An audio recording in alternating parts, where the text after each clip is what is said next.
know, right? That was unique. Good night, good morning. Yes. I was going to say, who in the world can follow that?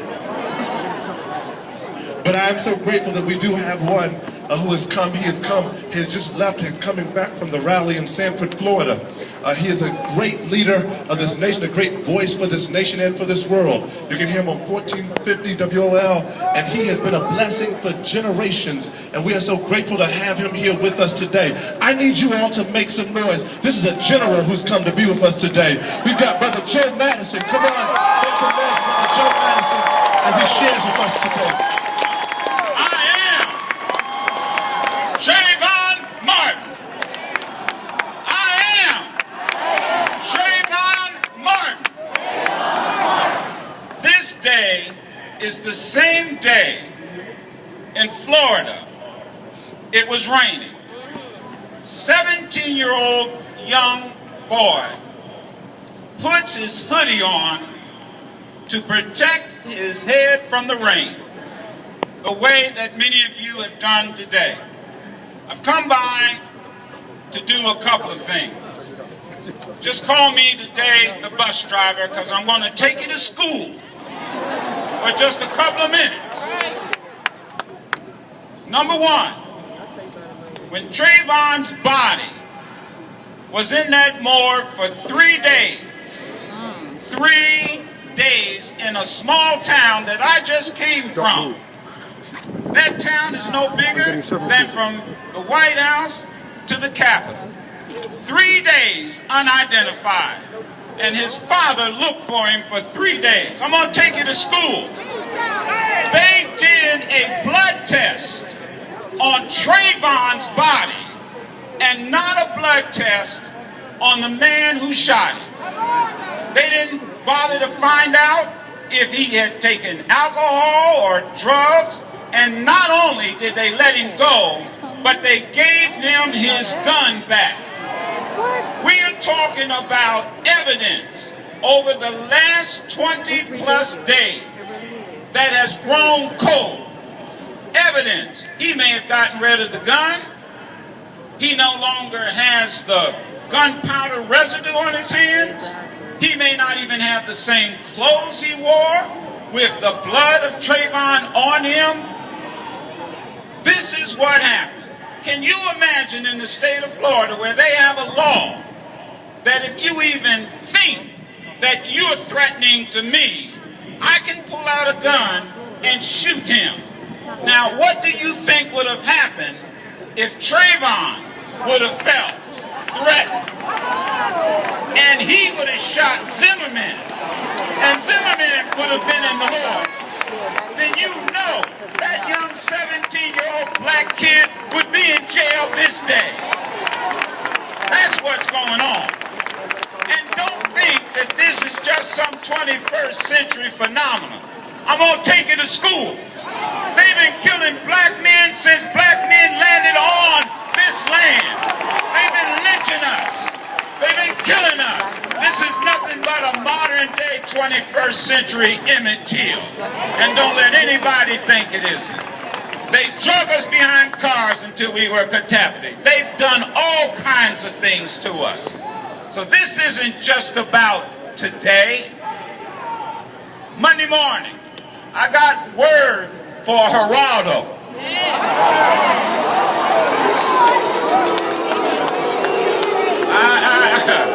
I gotta tell y'all something.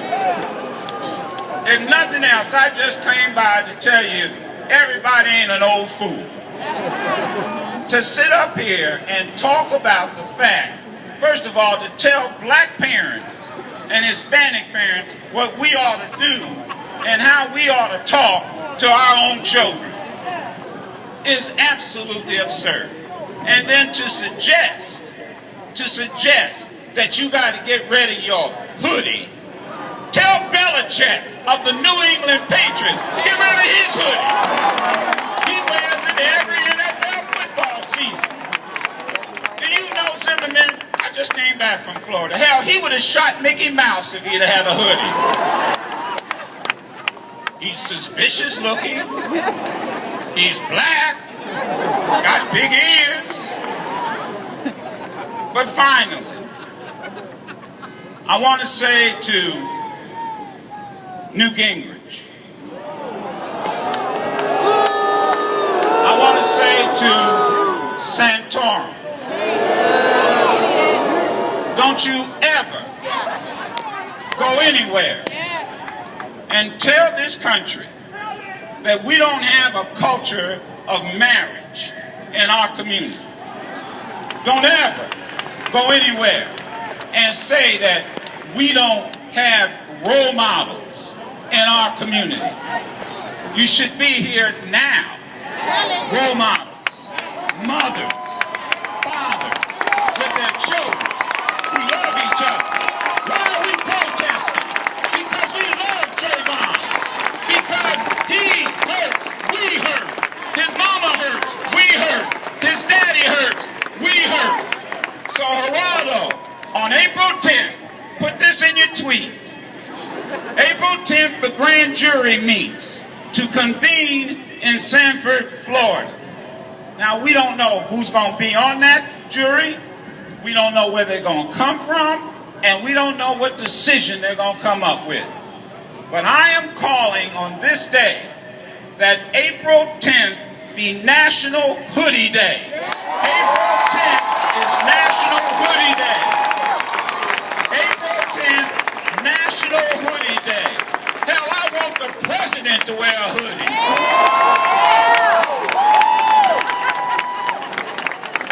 He might wear one too.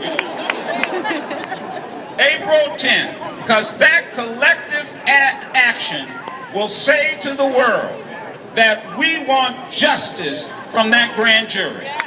We want justice from that grand jury. So, school's out.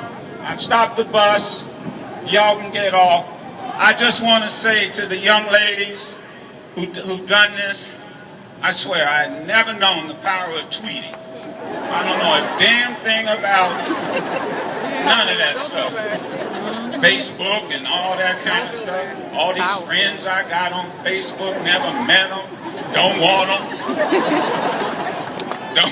But I'm going to tell you something. Finally, I'm going to say to the media here. Journalists, y'all got to learn how to count. I just came from Sanford, Florida.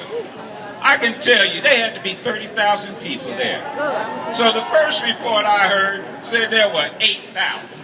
Now, there were 8,000 around my studio booth. Then they said, well, there might have been 10,000. There had to be over 30,000 folk there. I don't know how many are here today, but don't go back tomorrow morning. Don't go back tonight on the 6 o'clock news and say there was several hundred. There's several hundred up here on this steps. Now, what you got to do is y'all got to turn around and see the several thousand that are behind you.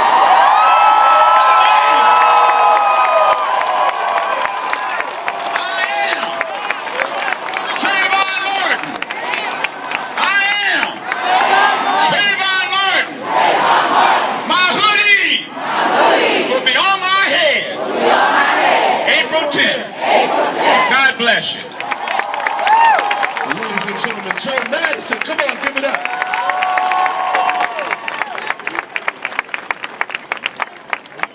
We're grateful for the power of the airways. We have another radio personality and someone who means so much in the DMV. This goes beyond just one radio station trying to take credit, but all the various radio stations in this region got the word out about what these sisters were doing. Easy Street on KYS was putting word out. We're grateful for KYS. That I'm from WPGC. We've been putting word out and rocking it. And I've got right here my dear brother, DJ Rico from 102.3. Who brings you home banging, amen? I said amen about the DJ. Come on, y'all give it up, DJ Rico. Well, first, I don't know how I'm going to follow the bus driver. I'm staying on the bus. I don't know about y'all. Everybody else got off and I'm sitting in the front seat. I want to say this, and as Gerald Madison said, all you reporters with all these cameras, look at all these people. And as they look at us, put your hoods on. Everybody, put your hoods on. As we put our hoods on, do me a favor. Everybody grab somebody's hand and raise your hands up high. Raise your hand up high. Raise your hand up high. Black, white, Asian, Chinese, Hispanic, Aryan, I don't care. Every race that's out here right now in front of Freedom Plaza, everybody say, I love our people. Our people. I love our people. Our people. Ladies and gentlemen, this goes way above and beyond black, white, Chinese, any race, any creed, any color, any state, any continent, any region, anybody. Because I'm telling you, this could have been my son. My boys fit the profile because you know what? They're young. My boys fit the profile because they walk to and from the store. My boys fit the profile because they walk around with their friends and they depart and walk home by themselves from school. My sons fit the profile because they are black youth. Us ourselves can fit the profile too. Because at one point in time, all us grown men, we were in the profile. And still are. And still are. And what's crazy is, I love that everybody's here today. Nobody's here for no tickets off the radio. Nobody's here because Jay-Z is out front of Freedom Plaza. Nobody's here because Maxwell's singing across the street at National Theater. And nobody's here for a presidential race.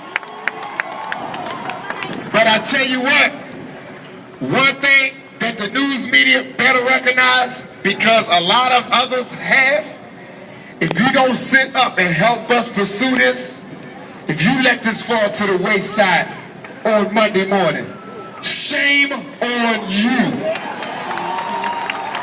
Any media. Everybody, please, whatever you do, help keep this going. This is not just about today.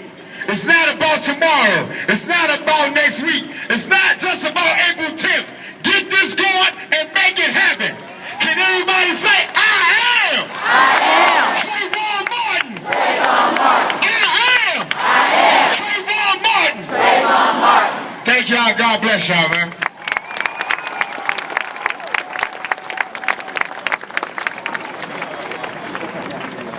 Ladies and gentlemen, now it is a divine privilege, and I need us to make some space for her to come. But we have another, what I call general, a great freedom fighter, someone who has fought for a long, long time for us. And I want you all to greet her with a rousing ovation. Dr. Ife Williams, with the National Chair of the National Congress of Black Women. Come on, make some noise, Dr. Ife Williams. I see some sisters of Delta Sigma Theta say, I am Trayvon's mother. I see some sisters in the pink and green say, I am Trayvon's mother. I see some sisters in the blue and white who are Trayvon's mother. I see some sisters in the blue and gold. I am Trayvon's mother. I see some church sisters say, I am Trayvon's mother. I see some sisters with PhDs say, I am Trayvon's mother. I see some medical doctors and some sisters who are jobless and homeless, all of whom are Trayvon's mother.